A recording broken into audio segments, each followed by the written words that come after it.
अस्सलाम वालेकुम dear students. आज हम ट्रिग्नोमेट्री की पहली एग्जांपल पढ़ेंगे। Page number 185 on your textbook.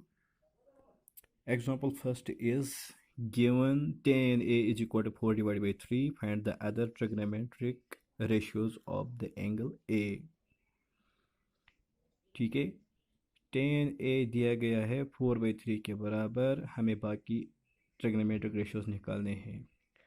Trigonometric ratios तो 6 हैं, एक तो दिया गया है, बाकी 5 दिखाने हैं। तो ऐसे क्वेश्चंस करने से पहले हम क्या करते हैं कि पहले एक राइट एंगल ट्रायंगल ड्रा करेंगे। ठीक है ना। Consider a right angle triangle A B C, right angled at B. Triangle A B C right angled at B. ठीक है, क्योंकि हमें पता है कि राइट एंगल के अपोजिट वाला साइड क्या होता है, हाइपोटेन्यूज, और we can say the longest side of the right angle triangle is hypotenuse. अब हमें देखना है कि परपेंडिकुलर कौन सा साइड है और बेस कौन सा साइड है। ठीक है ना। क्योंकि क्वेश्चन में दिया गया है कि tan A is equal to 4 divided by 3 means the given acute angle is A। यहाँ पे दो एक्यूट एंगल्स है A एंड C, लेकिन गिवन कौन सा है A, क्योंकि tan के साथ A ही है, means given angle is A। ये एंगल A हम यहाँ पर भी लिख सकते थे और यहाँ पर भी लिख सकते हैं। तो फ़र्क क्या पड़ेगी, फ़र्क यही पड़ेगी, अगर ए यहाँ पे होगा तो इसका अपोजिट साइड ये है, तो यह परपेंडिकुलर होगा, ये बेस। लेकिन चूंकि मैंने यहाँ पे एंगल ए लिखा, इसका अपोजिट वाला साइड ये है, तो परपेंडिकुलर यह वाला साइड होगा और यह वाला साइड बेस। ठीक है, अब हम आगे चलेंगे। We have tan of A is equal to 4/3, ये तो गिवन है, लेकिन हमें पता है tan का रेशियो क्या होता है, परपेंडिकुलर डिवाइडेड बाय बेस। यहाँ पे परपेंडिकुलर कौन सा साइड है, बी सी, बेस कौन सा side, A B, means B C divided by A B. इसका मतलब ये है कि B C is 4 times and A B is 3 times. इसका मतलब क्या है, बी सी 4 क्यों नहीं है, ए बी 3 बराबर क्यों नहीं, क्योंकि ये 4 डिवाइडेड बाई 3 रेशो है, रेशो ऑफ टू नंबर। जब हम ये ratio of two numbers in simplest form, मतलब ये है कि 4/3 ये कोई अदर नंबर भी हो सकता था, जहाँ पे कॉमन फैक्टर ऊपर नीचे कैंसिल हुआ होगा। यानी कि ये नंबर 8/6 भी हो सकता था। 2 4s आर 8, 2 3s आर 6। ये नंबर ऐसे भी हो सकता था, 3 4s आर 12, 3 3s आर 9। मीनस ऊपर नीचे न्यूमिनेटर और डिनोमिनेटर में कोई कॉमन फैक्टर हुआ होगा जो कैंसिल हुआ होगा, जो हमें पता नहीं है। तो हम इस तो वो ऐसा कन्फ्यूजन दूर करने के लिए क्या करेंगे, हम यहाँ पर लिखेंगे if B C is equal to 4K and A B is equal to 3K। हमने इनके साथ के लगाया।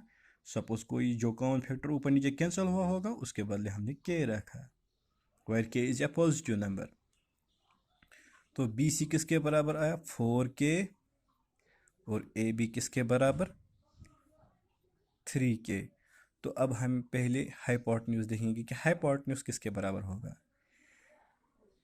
क्योंकि हमें पता है कि ट्रिग्नोमेट्रिक रेशियोज में हम एक थ्योरम इस्तेमाल करते हैं जिससे बोलते हैं पीजीटी, पैथागोरस थ्योरम।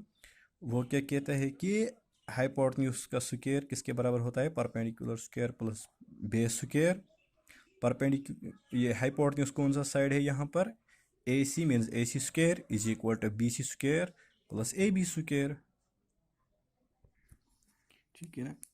ए सी स्क्वायर, ए सी तो हमें पता नहीं है, ऐसे लिखेंगे। बी सी किसके बराबर है, 4K। अब बी सी स्क्वायर के बदले लिखेंगे 4K स्क्वायर। ए बी बराबर है 3K के, ए बी स्क्वायर के बदले 3K स्क्वायर। ए सी स्क्वायर ऐसे ही, 4 स्क्वायर मीनस 4 4 16, के स्क्वायर ऐसे ही, 3 स्क्वायर इज 9, के स्क्वायर ऐसे ही। ए सी स्क्वायर अपनी जगह is equal to 16K square plus 9K square minus 25K square. 25 तो 5 का स्क्वायर होता है, यहाँ पे के स्क्वायर है, तो हम यहाँ 25 के बदले 5 लिखेंगे और के यहाँ एक ही लिखेंगे, तो इसका भी स्क्वायर और इसका स्क्वायर एक साथ लिखेंगे। AC square is equal to 5k whole square, square cut means AC is equal to 5 times k means hypotenuse 5k के बराबर है। अब हमें सारे साइड्स पता है, AB 3k, BC 4k, AC 5k। तो हम अब सारे ट्रिग्नोमेट्रिक रेशियोज निकाल सकते हैं। अब हम बाकी ट्रिग्नोमेट्रिक रेशियोज देखेंगे। Sine of angle A, sine किसके बराबर होता है, परपेंडिकुलर बटा हाइपोटेन्यूज। परपेंडिकुलर तो यहाँ पे क्या है, BC, और hypotenuse AC means BC divided by AC। BC तो 4k के बराबर है, AC 5k के बराबर, k कैंसिल, तो यहाँ पे क्या बचा, 4/5 means sine of angle A is equal to 4/5। Similarly cos of A, cos किसके बराबर होता है, बेस बटा हाइपोटेन्यूज। बेस क्या है, AB, हाइपोटेन्यूज क्या है, AC। AB तो पता है 3k के बराबर, हाइपोटेन्यूज AC 5k के बराबर, k कैंसल, तो यहाँ के बचा 3/5। इसी तरह से हमें पता है कि cosec of angle A, cosec तो साइन का रेसिप्रोकल होता है, मीन जो साइन का वैल्यू है उसका उल्टा। साइन का वैल्यू क्या आया, साइन का वैल्यू 4/5 मीन्स इसका value 5/4। Similarly sake of angle ए, ये तो कॉस का रेसिप्रोकल होता है, कॉस का वैल्यू आया है 3/5 मीन्स ये 5/3 है, ठीक है ना। कॉट ऑफ एंगल ए, ये तो टेन का उल्टा है, जो टेन का वैल्यू होगा कॉट का वैल्यू उसका उल्टा होगा। टेन तो 4/3 है, तो ये होगा 3/4। तो इस तरह से हमने सारे ट्रिग्नोमेट्रिक रेशियोज निकाले।